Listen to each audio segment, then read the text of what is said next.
అందరూ బాగున్నారా? ఈరోజు మష్రూమ్ కర్రీ తయారు చేయటం చూద్దాం. తెలుగులో పుట్టగొడుగులు అంటారు. ముందుగా ఉల్లిపాయ, పచ్చిమిరపాయ వేయించి, మష్రూమ్స్ కూడా వేయించి, టమాటా వేసి వేయిస్తున్నాను. కొంచెం వేగాక కొద్దిగా సాల్ట్, కొంచెం కారం యాడ్ చేస్తున్నాము.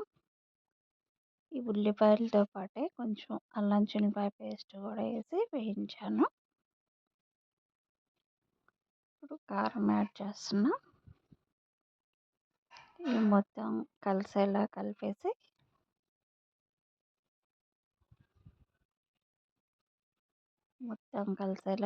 కలపాలి. ఇవి ఫామ్లో పెంచిన పుట్టగొడుగులు అనమాట. న్యాచురల్గా వచ్చినవి కావు, సూపర్ మార్కెట్ నుండి తెచ్చాము. వీటిని క్లీన్ చేసేటప్పుడు కొంచెంగా పొడి పిండేసి క్లీన్ చేసి వాటర్తో కడిగితే నీట్గా క్లీన్ అవుతాయి. ఇప్పుడు ఒక వీడియోలో చూపిస్తాను. ఇప్పుడు కొంచెం వాటర్ యాడ్ చేశాను. వాటర్ యాడ్ చేశాక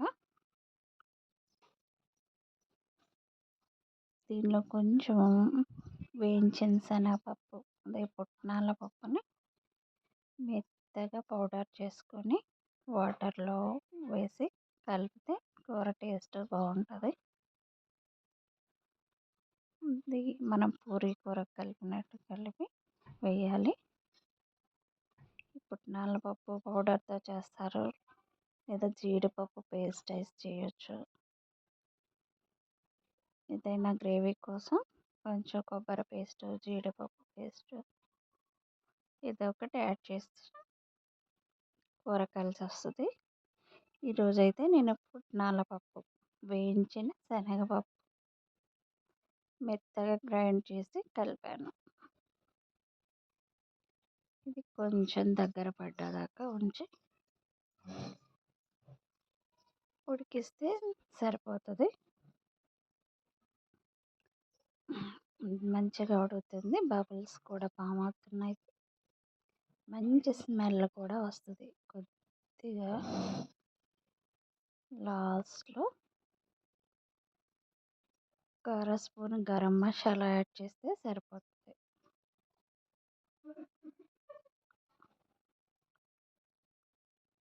గరం మసాలా వేసాను.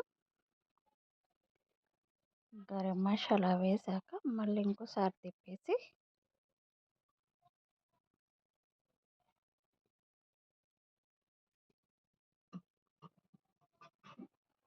ఆఫ్ చేసేసేయాలి. ఫైనల్గా మష్రూమ్ కర్రీ రెడీ అయింది. Okay, thank you.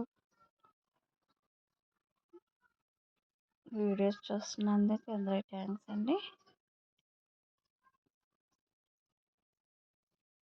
ఈ వంటలు రాని పిల్లలు నేర్చుకోండి. Thank you so much. ఫైనల్గా మష్రూమ్ టమాటో కర్రీ రెడీ అయిపోయింది. టేస్టీగా చాలా బాగా వచ్చింది.